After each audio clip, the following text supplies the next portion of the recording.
right now? What liberty are we talking about right now? When I can see my brother to my right here, Brother Freddie, and when I watch the video, how 2 police officers can get out of a car in 7 seconds and unload 9 bullets in 7 seconds. And Brother Freddie didn't run toward them. He didn't run away from them. He just stood there. He didn't raise his arm as if, he had an itch on his arm, if he had a weapon. He just stood there with his hands down. And he got 9 bullets under the same flag of the United States of America.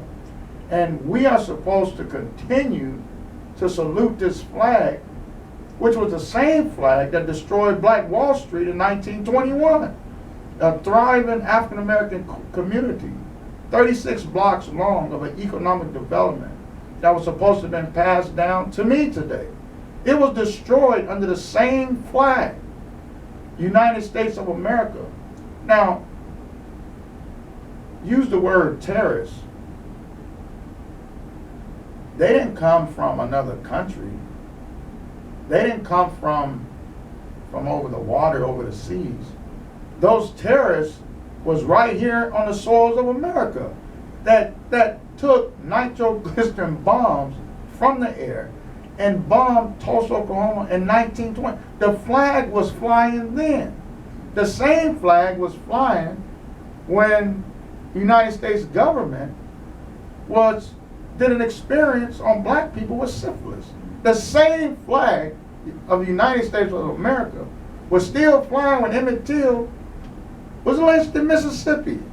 The same flag that the Ray Appleton shows upset at our brother for the 49ers assassinated the Black Panther Party. The same flag. So, I really praise these courageous individuals for taking a stand. And it just seemed like the history of America has always been, we're going to be like a plunger in a toilet stool. We're just going to plunge it down your throat if you like it or not. And so I just think it's very interesting. And if you could, and I'd like to talk more about the workshop you're going to have tomorrow, which I'm going to be part of. Can you talk about the Native Americans? I keep hearing people say, you need to go back home. You need to go back to Mexico. You need to get out of here. Oh, see, now we're talking about people who's uneducated, because if you look at history and understand, this is their land. It has always been their land. It was stolen from them. So kind of talk about to our listening audience in regards to the Native American struggle and all this, we got to build a wall on the border and et cetera. In terms of the question of Native Americans, and I'll make this clear, because an election year, Donald Trump has been talking about deporting people in the wall, and one of the things he started out with singling out Mexicans. Understand, people, that Mexicans, the word comes from the word Mexica. Mexican people are Native American. They're native. They're indigenous.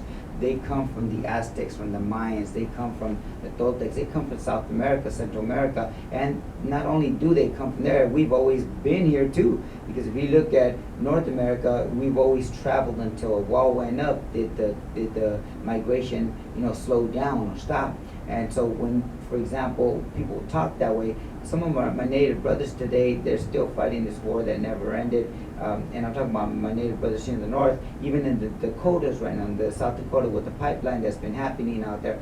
They got this billion-dollar, industry out there just ramming through their land, destroying Native American land, and having no consideration for the sacred burial grounds that they had there, and for the water.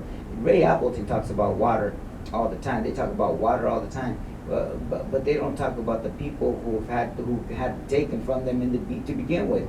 Whether you're a farmer or you're drinking it, people were already here managing stuff. They didn't claim to own it. So Native Americans have a right to protest, have a right to stand up, and Mexicans are included. Chicanos are included in that group of Native Americans, because we do come from the Aztecs, the Mayans, the Toltecs. Those are native and native to the Americas. So when people go there, but go back to where it came from, it's disturbing because obviously they do not know their history, and ignorance leads to violence, and violence leads to murder, and that leads me to the police force. The police forces were started not as to patrol and keep people safe and happy and interact with the public. No, they were started to chase after runaway slaves who used to run away and have bonds put on them and have bounties put on them. And you can still find those signs where people were chased down and hunted down and scalped, just like Native Americans. Native Americans gave them shelter because they too were being slaughtered. They too were being killed, and they too knew that black people were suffering just like the Native people were suffering. And so Native American history goes deep. And the Black Lives Matter movement, and one of the reasons why many Mexican people and Chicano people have embraced this, because we can relate with our brother Tamir Rice and Freddie Centeno. Neither of them had a chance, because those cops rolled up, and cops, like I mentioned earlier, were not started as a police force to keep the peace necessarily for people. They were started to hunt down slaves, return them to their masters. That's what they were started for. You go back and look at the star, a star for the slave patrol, and look at the current police badges and sheriff badges. It's the same star. So it shouldn't be shocking to anybody that they, like I was talking to my brother Freddie here, the way police officers talk to us here in Fresno and other places, they have no respect for us. In Clovis, they have no respect for us. I just recently returned from Cuba, a country who, by the way, people don't realize, it's a black country. Black people are everywhere, but we never see that image. And one of the beautiful things I saw in Cuba was police officers talking to people with dignity, with respect, with honor, and they took their job serious. And the people respected the police, and the police respected the people. I didn't see this talking down, as my brother Professor Santana was pointing out, how the cops will come out at you really aggressive. So that points to a problem we got here in America, because Native Americans put up with it. Here, African Americans have put up with it for years, and in Cuba, they learned, believe it or not, in a very poor country, not of their choice, but because the United States refuses to allow products in them for companies to do business. They have what's called a blockade. Obama's tried to open that up and make it better, but that hasn't happened. That's not the truth. He just had established relations, but that blockade still exists. So these people are poor, and yet the police department and the people, they get along. That was mind-blowing. I saw more black and dark-skinned police officers than I saw of any other color. That also says something about them working with community. And that hasn't been our experience here in Fresno. A lot of times we have white officers, or we have officers who don't know our communities, patrolling us, telling us, and talking down to us. So Cuba was a fascinating experience where, although they were very poor, their police force honors the people and talks to people with dignity. I didn't know how to take that. I just knew I was safe.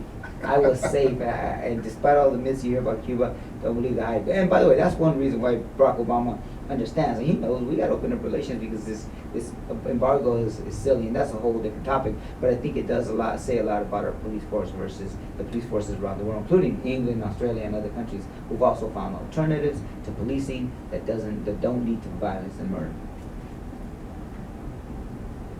There you have it. You have the leader for the Fresno Brown Berets here with us on our show. Our perspective here. We have Lady J running the board here, which is another one of our good leaders here, one of our good sisters here, spreading the good word across Fresno, California, and hopefully one day we'll be able to have our radio show to be able to go international and national, to get the message outside of Fresno County. So we're going to go ahead and chime back into Lady J. You know, often Reverend Harris refers to Fresno as Mississippi Fresno. So we're going to hear this next song entitled Backwoods. But before we do that, I just want to say how much I'm enjoying the conversation. Hope you are enjoying it too, and being educated out there, and learning some things about how we can inform ourselves and about the issues that we're facing today regarding the police brutality issues. You're listening to Our Perspective right here on 103.3 KOFP. We'll be right back. So it's a new radio station.